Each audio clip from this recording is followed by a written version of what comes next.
Good afternoon and welcome to Unlocking Medical Device Value with Visibility, Security, and Automation Health Systems CIO Media Inc. production, sponsored by Order.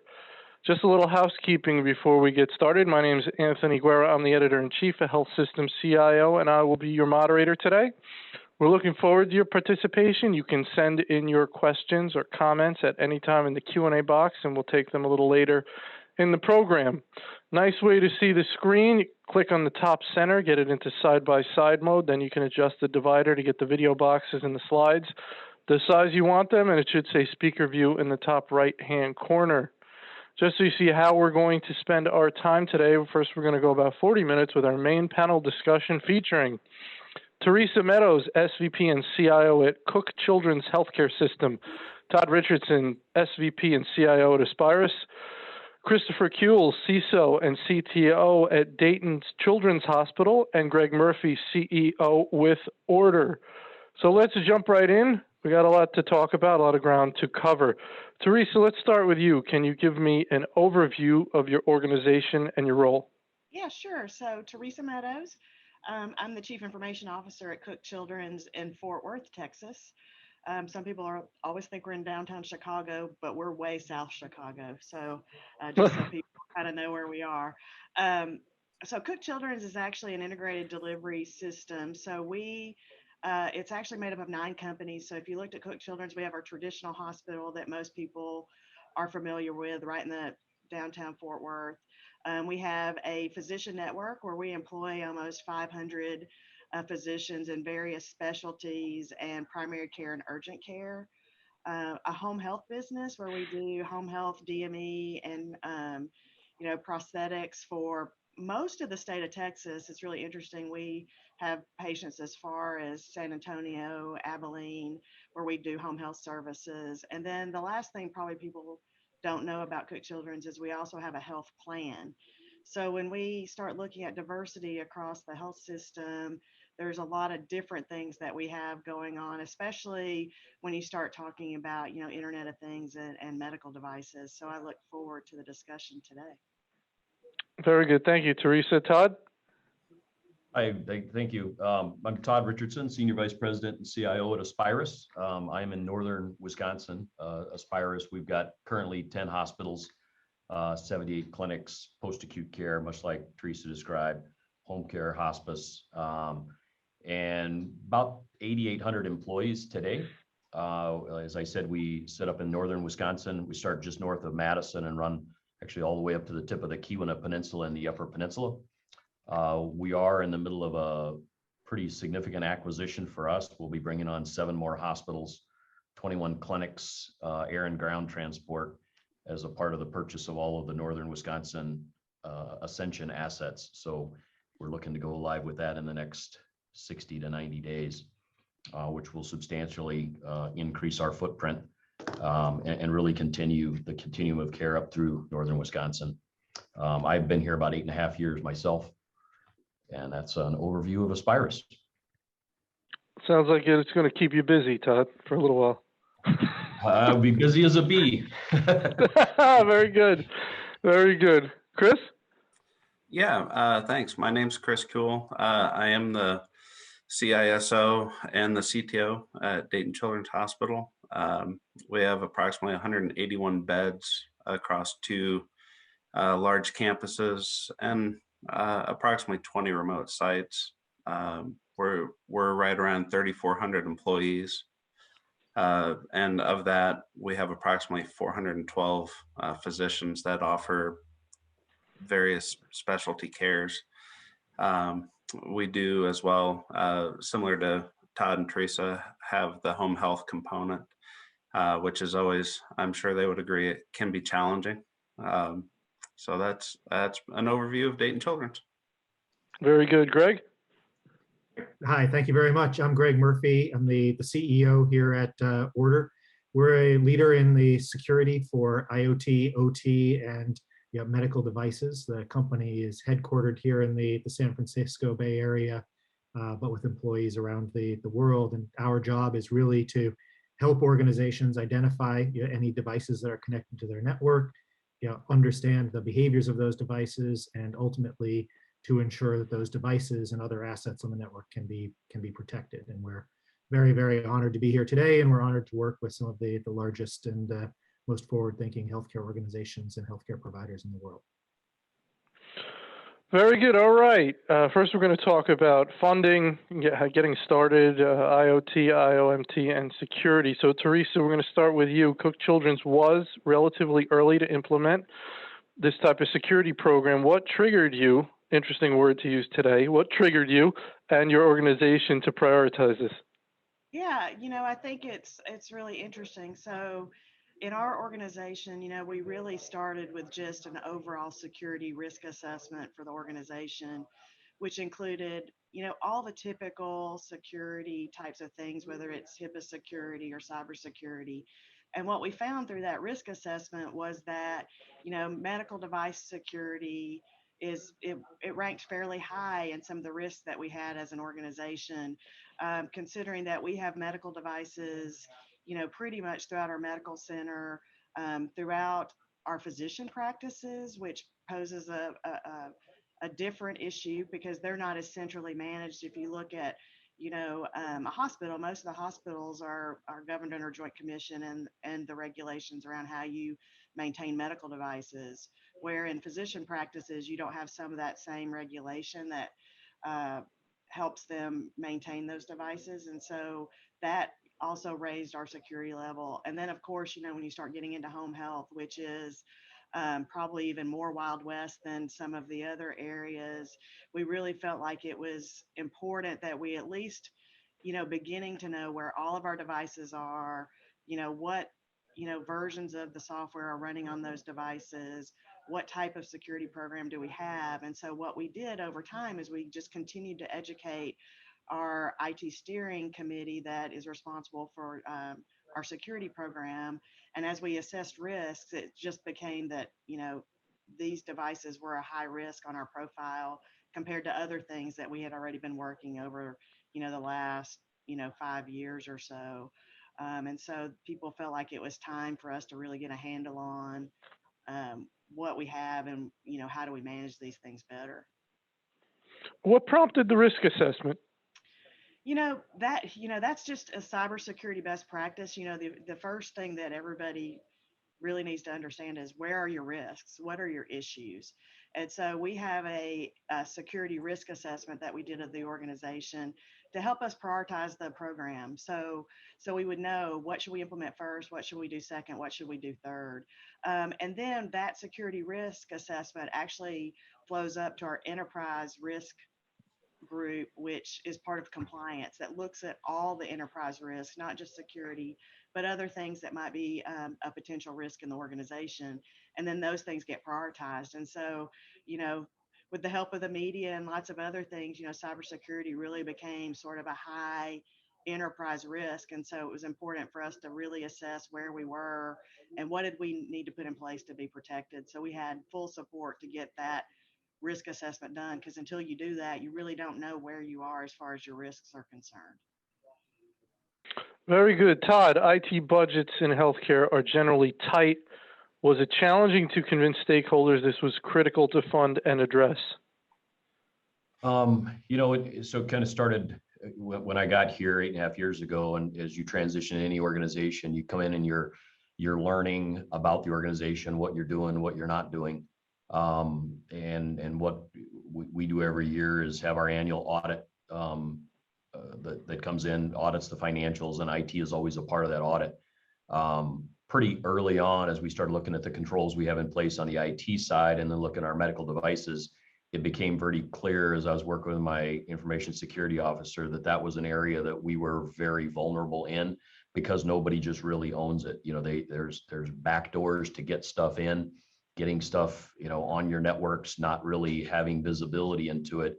So I actually teed it up as one of our audit areas for our external auditors to take a look at when we were doing our annual audit. And the word auditors come up, and audit tends to be like the federal government's coming here to help you, but it really is a place that in my previous organization, we had an internal auditors we worked with very closely to identify those risks internally to get yourself as clean as you could be before the external auditors came in. Here, I don't have that privilege, but we do work with external audit to identify those areas that are risks. I look at it from the standpoint, it might expose something that you may not necessarily be proud of, but if you don't know it's sitting there, you're putting your organization at risk. So I see it as really a gift. When you get a good audit finding of an area that has concern. Don't know about others, but typically when things show up in an audit to your board and your audit committee, they tend to get responded to.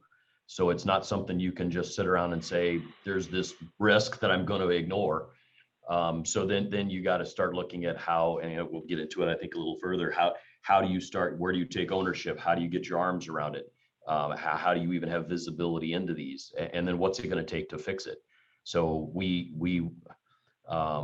do devote dollars within our budget to say, here's what we know we need to do to continue to put that next layer of defense in to protect ourselves. And as this area continues to grow, so many of these are unmanaged devices that are sometimes out of control or out of the eyes of IT. It's going to take tools and dollars to fix it. We try to think outside the box and try to do things as cost effectively as we can. There are ways with technology to protect yourself, but you have to have visibility into it. So getting funding for it really hasn't been an issue. Even as we've been going through our acquisitions, there was an incident that occurred with actually, we just went live 2 weekends ago with Epic at one of our newest hospitals. You go in and you take over and responsibility for an entire hospital network, and you got to figure out how to migrate that in. And, Chris, you're getting ready to put a domain trust, a two-way trust into place with something you have no idea what's sitting out there. First thing you got to do is that reconnaissance. What are you getting ready to assimilate into your network? And just to put something in place without having visibility into it is reckless, I would think. And you have to go through a process. So we build into our budget for an acquisition what it's going to take to do the discovery, to do the migration, to understand what we're doing. You'd rather spend money ahead of time rather than a minute late and then suffer the consequences. So we don't throw money at things, but we build it into just part of our good hygiene in terms of how we're going to take these on. Chris, you were mentioned there. I have to give you a chance to comment. No, I totally agree with both what Todd and Teresa were saying. We were very fortunate with getting started and funding for our IoT and IOMT security. The year that I started at Dayton Children's, I started in September of that year, and by December we had our first board briefing. They wanted to know the state of cyber. And right before I started at Black Hat was when a group of researchers demonstrated to a record number of attendees, around 19,000, that you could successfully hack a medical device and delay treatment or accelerate treatment, all while leaving the display showing as everything was normal. And we did the same thing that Teresa did. We did risk assessment. We knew coming from an outside organization when I came over to Children's that we definitely were going all out for zero trust. So we were going to implement zero trust. We needed visibility. And as a part of the risk assessment, we identified medical devices and IoT devices were a significant risk factor. As we all deal with cybersecurity, we're all aware of the CIA triad, confidentiality, integrity, and availability. But for the board and senior leadership, I actually added a fourth, and that's patient safety. So in healthcare. And so the medical device security falls under that patient safety because they're wearable technologies or required for successful treatment. So that played in very nicely with the zero trust ask that we had for the board to approve the funding for that, and so that's how we got approval and started going down the IoT and IOMT security platform. Very good. Greg, where do you see most organizations start in their medical device security journey?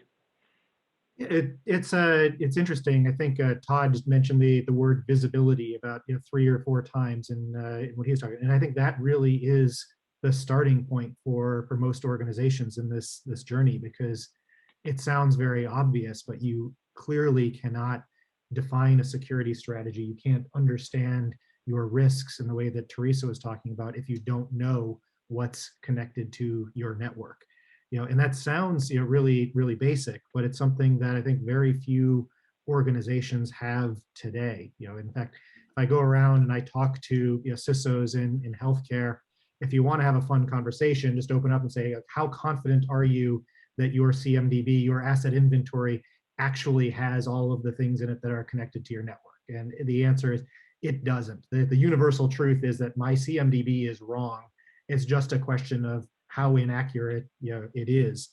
Sometimes the inventories we see are maintained in spreadsheets that become kind of out of date the moment they're finished. In other cases, you've got what Todd was referring to. You've got different organizations that have different backdoors and ways to get devices on the network, and this has been going on for years and years. And so one of the surprises for me when we came into this industry, when we start doing discovery on a network and taking a look at what's really there, what's really connected in your network environment, and then reconciling that against the inventory of what you thought was there, I was expecting that there'd be gaps. Nothing, no inventory system is ever perfect. But what we're seeing are not just small gaps, but gaping holes where literally you could only reconcile 60% of the assets. There are devices that are in the asset inventory that are nowhere to be found on the network. There are devices that we're seeing on the network that were in no inventory anywhere. So it's a huge blind spot. And unless organizations close that and understand what's really there, any of the next steps down the journey towards security are really built on no foundation whatsoever. And I think that one of the things that's really encouraging is you hear Teresa talk and Todd talk and Chris talk. Their organizations were quite proactive about going out and getting that level of visibility, whether it's in response to a security assessment or an audit. The last thing in the world you want to do is be discovering that your asset inventory is inaccurate when you've got a breach going on. So then you go back to the days of WannaCry, where organizations were running around to say, okay, which of my devices might be vulnerable? I don't know. We better just start disconnecting everything until we can do this type of asset. So I think the penalty, the cost of not having that asset inventory can be extraordinarily high. And that's where I think the focus now on the start of this medical device security journey is almost always just let me understand what I've got at as detailed and granular level as possible, so I can now start to take the next steps down the path to securing those devices. All right, very good. Chris, let's go with you on the next one. In your organization, whose responsibility is it to ensure that you have an accurate inventory of all the devices? Is that on you or JD? Falls to me. The overall responsibility that is on my team, one of my teams. We have an asset management team members who are responsible with working with other teams like biomed, medical imaging throughout the organization to make sure that what we have in our asset management database is accurate for anything that is new coming into the organization, as well as being decommissioned out of the organization. We also provided access to those groups into our implementation of order so that they can compare what we see on the network with what they have in their own kind of separate asset management tracking. Right now it's still separate They like to, the biomed team likes to keep their own, but we're slowly whittling them down and getting them over to our overall asset management platform. Very good. Teresa, there are many stakeholders with strong interest in IOMT security, clinical engineering, security, networking, IT ops, compliance. How did you get everyone aligned to address this issue? I think a number of our panelists today have already touched on this idea of there being gaps and cracks and overlapping responsibility and politics and turf and all that kind of thing and budgets. And so what are your thoughts there? Yeah, I think, the way we went about it might be a little bit different than maybe others did. But the first thing is we just needed to understand the data first. So, being able to take the tool, see what's in the environment before we started bringing people in. And, we really, when we talked to these groups, this was really about patient safety. I mean, for all of these groups, I think they appreciate the patient safety aspect of why we need to start paying closer attention to medical devices. And then I think lastly, it's just a lot of education because, depending on how your organization is structured, like in our organization, clinical engineering really does the traditional biomedical types of things, repairs equipment, those traditional things you see biomed do. But we also have a biotechnical team that reports in IT that really looks at software and security and networking and those types of things. So depending on how you're structured, really depends on how you want to go about the next step. But the one thing that we recognized early on is people really just weren't even educated about the issue. And not really understanding that biomedical equipment typically doesn't have the most recent software patches. Most of the time, we don't know what software is actually loaded on those medical devices. And how do we structure a networking architecture to help protect the organization? And so a lot of it really was getting people educated and more of a no blame culture, because I think people automatically get really defensive if you start saying, well, your devices aren't secure. And so we did spend a lot of time with these groups educating, here's what the data looks like. This is what the data means. Here's our opportunities. And this is why they're opportunities, whether it's, we need to work with the manufacturers to get better, development of devices. What is it? And so, are we 100% on board? Probably not quite yet, but I do think people understand what the issue is. Now it's just a matter of how do you structure a program so that those things get addressed and taken care of, similar, to what Chris said, whose job is it to really make sure that the risks get addressed. And so that, I think that's really the next step in the process of, just maturing your organization's security program. So that's the $1 million question, and that's something you're currently thinking about, working through, workshopping, that kind of a thing? Yeah, because, for example, clinical engineering, they're responsible for devices that are in the hospital. But what about devices that are in our home health area, or they're in our, physician offices? Clinical engineering doesn't have responsibility for those areas. So who's responsible for those? So a lot of times those devices become the responsibility of our biotech team, for lack of a better term, and outsourcing, some of the support. So it's really trying to figure out who owns what and then what their role is in that ownership. So a lot of the more cyber related activities to biomedical devices fall in the IT team. But some fall in clinical engineering, but it's really kind of working through each device type and what does that look like. So it's more of a process and less of a, decision, okay, all clinical engineering gets everything, because you really got to look at each device type and figure out the best, support and ownership mechanism for those devices. So that's, if that's where as we are working through our plan, that's really what we're focused on now. And then when you execute something like that, when you implement changes, the question is what's being taken from one and giving to another something they wanted to keep or something they want to send off? And is the entity or the group receiving it, are they happy to have it or do they not want it? So yeah, it definitely could be the hot potato for sure. Right.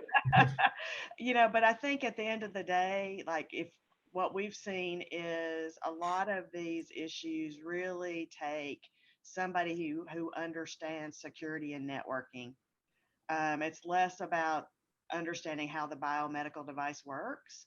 And so what we're finding is that clinical engineering might say, yeah, you guys really need to take on that stuff from a security and networking perspective. And our teams are saying, you're probably right, because you're going to call me anyway with questions. I mean, so it kind of gets to the point where people kind of realize, okay, here's the dividing line and it makes sense. Now, do we have the resources? That's usually the bigger question. Like, do we have the resources to do everything that needs to get done? And that's where the I don't want it comes in, because they're thinking I have one things on my plate. And so, that's really a governance issue. And how do you work on getting the resources that you need based on the priority of risk, right? Because some devices aren't near as risky as others. So you can really stratify the list and really focus on the things that are biggest risk to the organization. Todd, this stuff is, to me, this is the fascinating stuff. Who wants it? Is it a hot potato?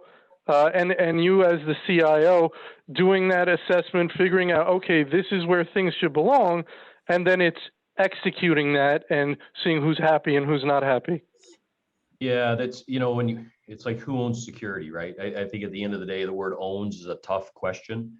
I like to use a RACI diagram when I get into these. Somebody is ultimately accountable. The buck stops somewhere. It stops with information security. So the ultimate accountability for security of our devices falls within IT. We are the people that have the best knowledge, are best equipped to do it. Now, whether we want that extra work or not, the accountability has to stop with us. It just does. Now, biomed, clinical engineering, whatever you call it, they are responsible for things. They have responsibility to maintain it. But the ultimate accountability falls down to your IT information security team and our organization. And I think it has to be that way, because if I relied on the knowledge and expertise of biomedical engineering, this isn't their space. They want to do the right thing. And so, then the question becomes, how do I, if I have accountability, how do I control it and influence that? We started back through the audit we talked about with then when you start looking at it saying, okay, well, why is it like that? Well, we didn't have a vendor risk management policy. When somebody gets to buy something in our organization, it's going through purchasing. So if you want to choke something down, you choke it at purchasing. So we got our vice president of supply chain involved. He actually owns the vendor risk management process. So we control the contract, we control the purchasing, anything you're going to buy. If it smells like, looks like, sounds like, acts like, anything related to IT, there's a contract, IT gets involved in it. Our information security officer has to review it. If there's technology in place, it's got to go through our sniff test. So here's where they have responsibility. Well, I have it in my budget. Why can't I just buy it? Well, because it sucks. You can't, and it's not going to sit on my network. It's going to sit on the dock forever and you're not going to use it. So, it's not perfect. But to Greg's earlier point, if you're going to have any hope of controlling what's in your CMDB and have any understanding and visibility to what's on your network, other than, continuing to go through an inventory, you've got to, it may take a while to fix it, but you got to stop the new stuff coming in. Just stop the bleeding, so we put the process in place to stop the bleeding. So we do have visibility into it so we can stop it. It's certainly got to be supported at the highest level of your governance. But at the end of the day, if something goes bump in the night, Teresa, right? Something infects your network, you think biomed's going to get woken up and brought in? It's going to be our security team and our network team. And so I think it's a layered approach. But at the end of the day, IT has to own it, in my mind, our information security team. But everybody owns it, right? We want to make sure USB, if you're going to bring a USB back from a conference with this great little presentation that Anthony gave us, and you stick it into your computer, it ain't going to work here, folks. It's not going to. So, how do you put controls in place to help people? Tons of education. Our information security team does a lot of education on email, on all kinds of risks and threats. But you have to have that visibility at the board level, at the senior executive team level. It's a multi-layered approach, but you've got to start with ownership, knowing you've got accountability without all the ability to control it. It's like the project manager, right? You have zero authority over anybody, but you're expected to bring this thing on time, on budget, hit all the deliverables, manage the scope. So it's a tough place to be, but I think that's the way it's got to be. And then we use tools. We use order for discovery. We're using Cisco ICE to try to might do micro segmentation. But how do you micro segment things that you don't know exist? Right? You have to understand what's on my network. Great. Now I know what's on my network. Well, what's it do and who does it talk to? Oh, this guy talks to that guy. Well, I should probably let that continue. But it shouldn't talk to that guy. So how do you segment and how do you use the technology on your network to help you manage it? But you've still got to have that accountability. So long answer to a short question. Good answer. Very good answer. Greg, I'd like your thoughts. I think Todd's absolutely right. Is that you absolutely need to have and understand that there's going to be accountability, and that typically is going to be with the IS or the Information Security Organization.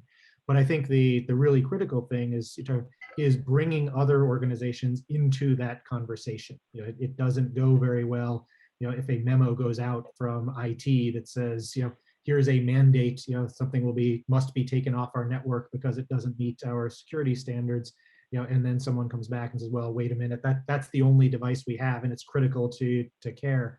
So it's really making sure that those conversations, take place in advance, that people understand what the program is, that they have an opportunity to, engage in that conversation about what are going to be the remedial actions, what's available to you. And I think what I've seen, organizations make the mistakes or get into a lot of the politics and thrash. It's when one organization tries to impose a mandate on the other organizations without having had the conversations, without having gotten the buy-in about what the plan to address it's going to be. All right, very good. Chris, let's go with you here. One challenge that organizations often have is that it's hard to know what is normal behavior. Todd just referenced that about this device usually speaks to this other device, but now it's speaking to something else.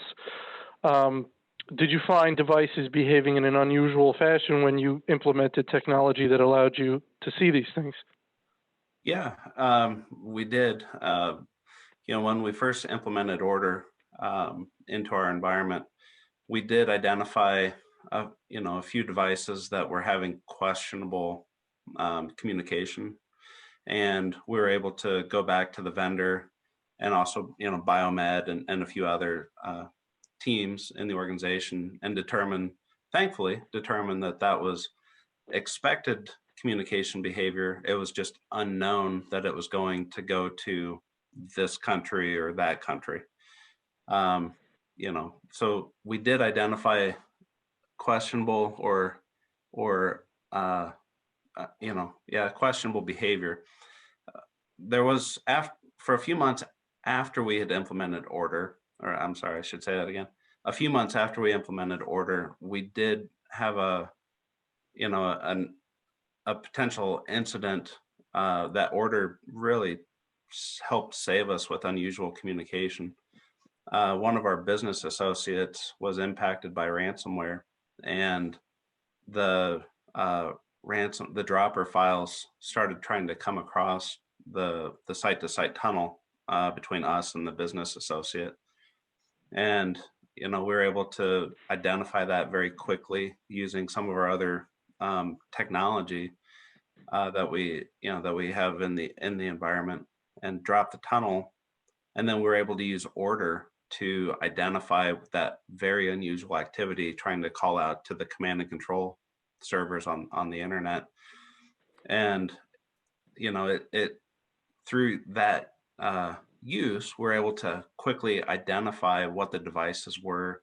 We're able to provide pictures to field support to go out and and make sure they were grabbing the right equipment.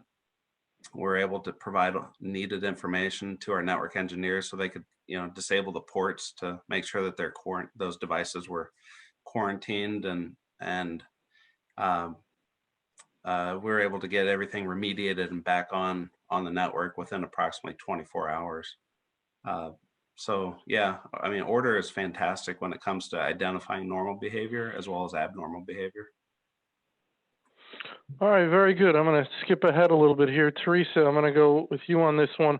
A lot of healthcare organizations have focused initially on medical device security because of how critical they are to the organization. Are you as concerned about other classes of devices? Are there any types of devices that keep you up at night? That's a favorite question when it comes to security. What keeps you up at night? All of them.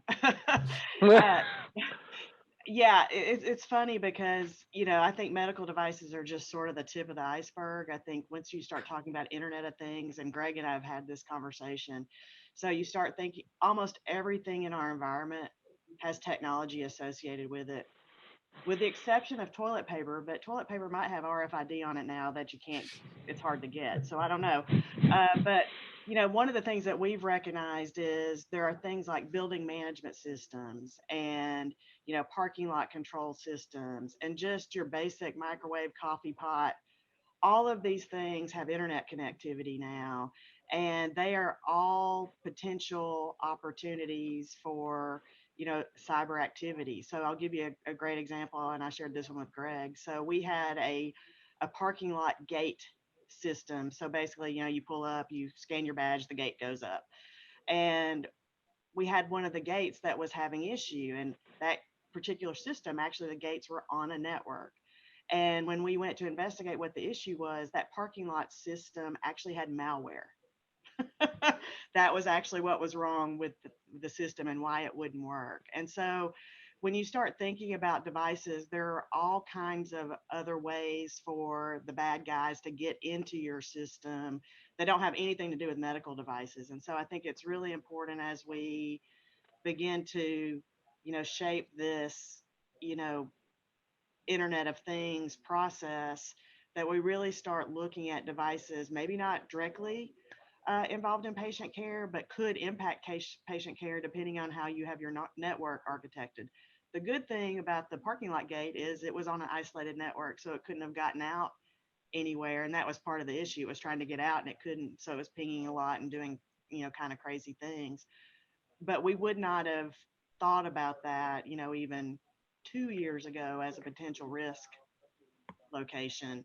And so I think as we have more and more things that have technology associated with them, that risk assessment process really becomes very important, and identification of those things, because I had no idea those were even on our network. And so it's definitely something that I think people should be thinking about in their longer term strategy for sure. Greg, is that a whole hospital approach? Does that mean looking at your security fences and what they're running?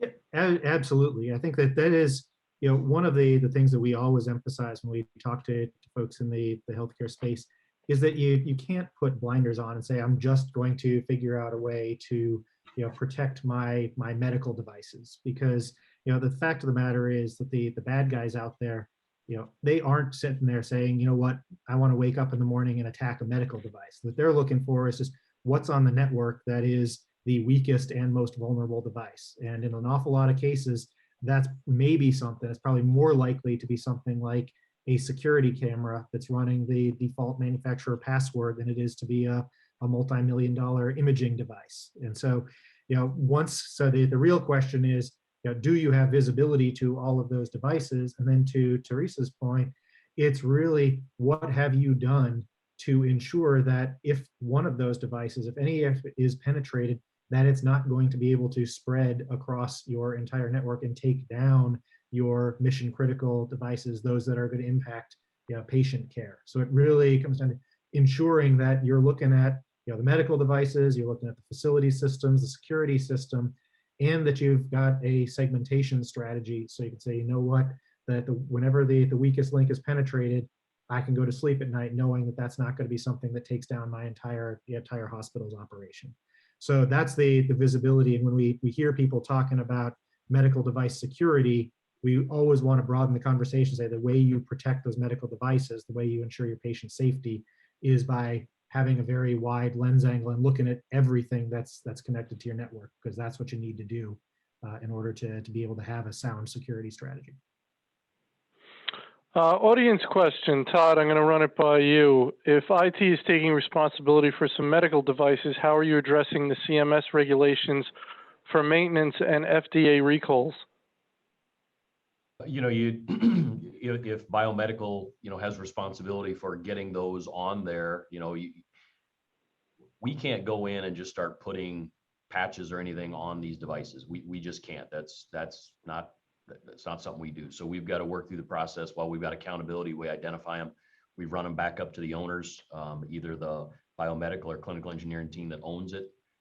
Let the business unit area, if it's in a service line, if it's a piece of equipment, radiology, you got to let the folks in radiology know you've got something that's not where it needs to be. How are we going to get it addressed? We have to shepherd it through the process, whatever that is. To Greg's point, if you can't, then you're going to isolate it, micro-segmentation, keep it in its own little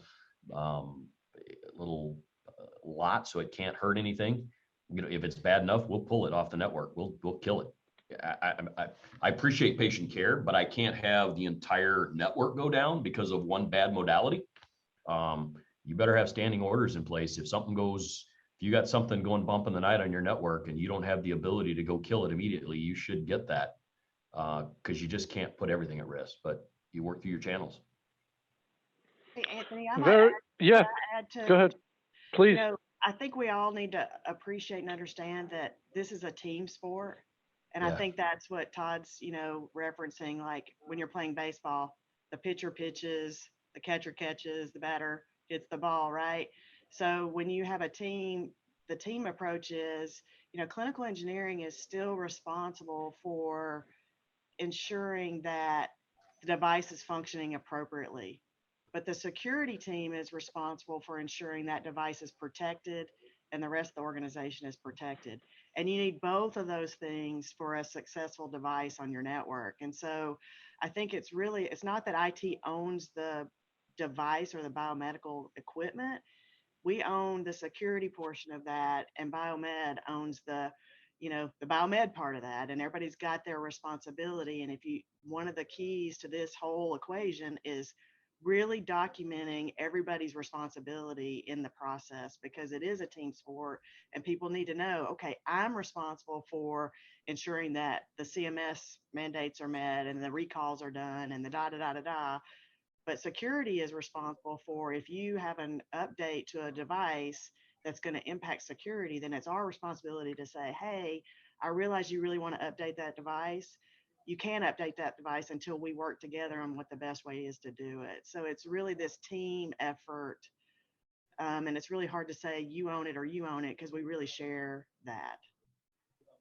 Chris, what are your thoughts on what Teresa said? Yeah, they're both, Todd and Trace are absolutely right. We can't go it alone. And if you try to, right, then a lot of times, the biomed or whoever that other team is that you're trying to interact with will take that as you're playing in their sandbox and they didn't invite you, right? So, I 100% agree with what Teresa and Todd said. It is a team sport. We try to reinforce that we all have the same goal, that we all have to play nice together. And that seems to work out pretty well with calming those potential adversarial stances from different teams when the cyber team comes rolling in and says, hey, you need to do XYZ because of whatever. I 100% agree with Teresa and Todd. All right, very good. Let's go with our Ask a Co-panelist. Greg, do you have a question for one or more of your co-panelists? Yeah, I'd love to throw something out as I was thinking about and talking about this industry to someone from kind of more of the just general IT world recently.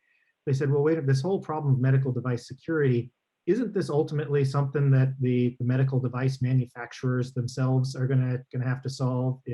Or is there some role? Is the FDA going to step in here and apply some form of of mandates? And I'm curious to see what the other panelists here from, what do you see medical device manufacturers doing, and do you see a broader role for the FDA or other organizations in helping to ensure the security of these medical devices? Todd, why don't you jump in first?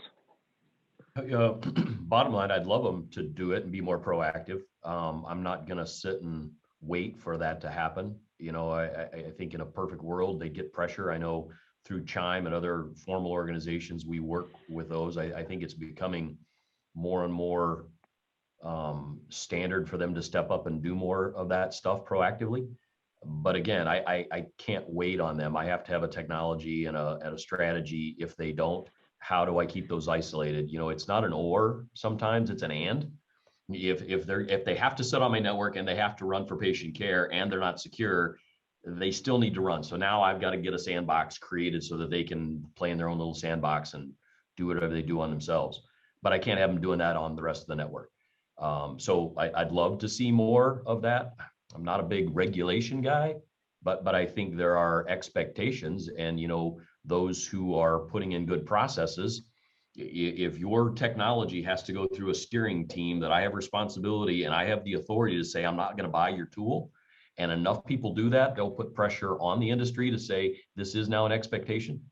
I think it's going to get more and more difficult if we have wearables and all these other things that are popping up that are, somebody with a basement and an app development tool is going to start popping all kinds of stuff out. And again, I can't rely on them. They're going to make their $1 million and move on. I've still got that stuff that's stuck in my environment.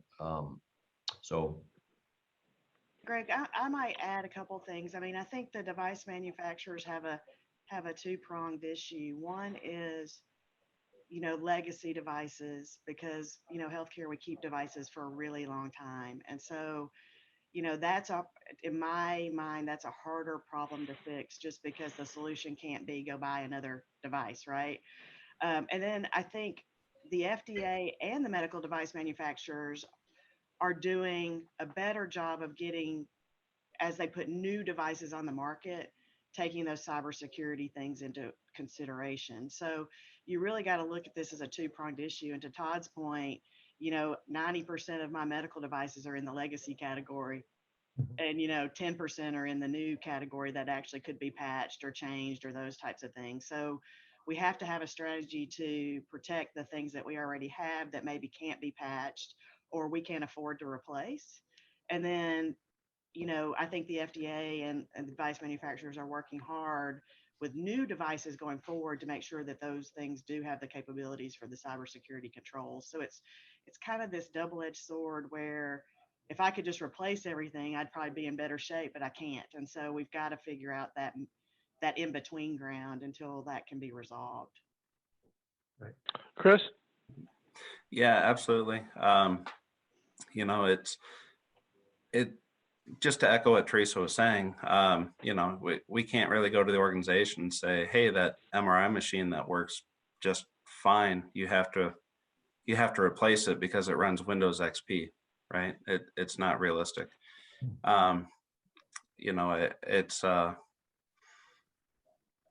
I mean, I echo Teresa and Todd. They're right on 100%. I think though we do have a responsibility though, and what we're trying to do is not getting caught, at budget time going, I have to replace this, is how do I get my CMDB more up to date? How do I use ServiceNow and application portfolio management to give visibility to the organization to say, guys, here's the train wreck that's coming at us. We have this many devices that are sitting here running an operating system that's going to turn into a pumpkin. Here's these systems that are sitting there running legacy software. We've got to give that visibility to the organization rather than wait for it, because even if it's a medical device and a CT scanner or something running Windows 10 somewhere or Windows XP, when it comes to capital and they look at me going, why didn't I know about this? Well, because I didn't know about it. But it always looks at me, it's got a computer on it with software. That's my fault. So I'm trying to figure out how I get ahead of it and have that visibility. And there it is, visibility. It's the word of the day. You got to have visibility into this and be that foreshadower of bad things to come. And you hate being the guy always showing up saying it's going to be $2 million next year to replace all this stuff. Well, that's better seeing it coming than having it sitting there going, okay, now I got to replace it. And oh, by the way, the supply chain's back 4 months. And so now we're screwed because we can't do anything and we got to live with it. So, how do we get ahead of that? We've got to get in front of it, Right. give ourselves any shot. That I think it's a great point. So I was talking with another customer, and they're having the same issue, the Teresa rate of legacy devices, and it literally hundreds of millions of dollars of devices in their environment running Windows 7. And a traditional IT guy might look at it just like, let's get that off the network. And then you look and say, well, nobody's got $600 million in their capital budget to go replace all of that equipment, and it would probably take 3 years to do it, even if you set down that path.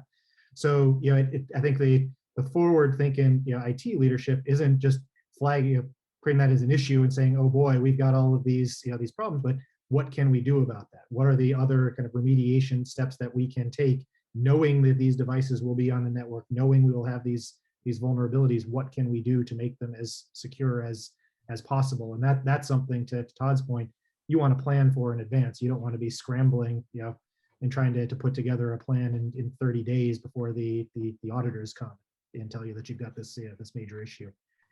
There are ways to do it. As we talked a lot about segmentation, but that's going to require that you have, as again, visibility, and it's going to require that you've got a plan in place to implement those policies to protect these devices. And technology on your place, in your network that actually can segment it. Nothing worse than saying, I'm going to use segmentation. Well, yeah, with your 16-year-old switches, I don't think so. You got to have how many millions of dollars worth of switches so you can run the new technology. So, Absolutely. All right. What we're going to do here is I'm going to give everybody 30 seconds for a final piece of wisdom. What's your best advice to people that are listening who are struggling with this issue?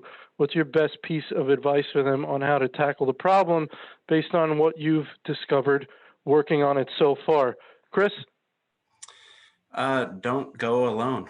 Try and get a collaborative effort across the teams that manage IoT and medical IoT devices and OT devices, and try and build a collaborative effort.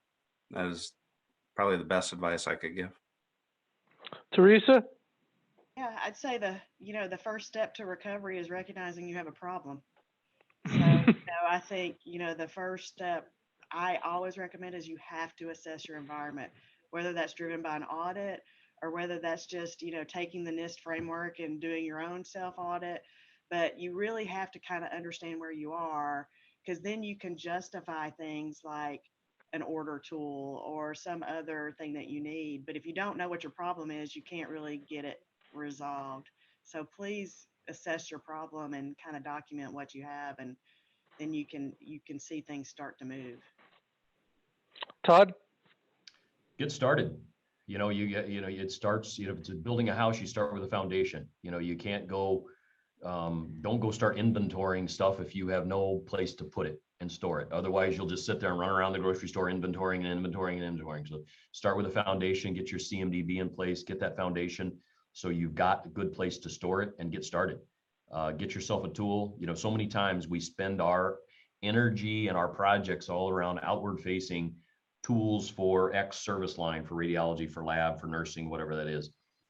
Sometimes we're the cobbler's kids without any shoes, and we've got to have the technologies in place in our own stacks to service this stuff.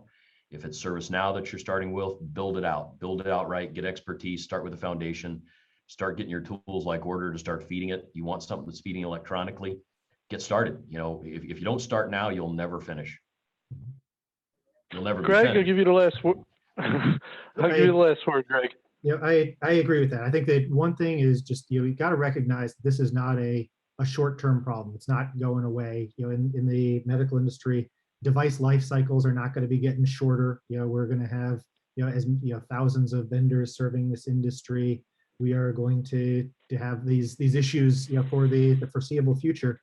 So get started, get visibility. And I think the worst thing you can do is, I sometimes hear organizations say, well, I almost don't want to know, because if I know, then I've got to do something about it.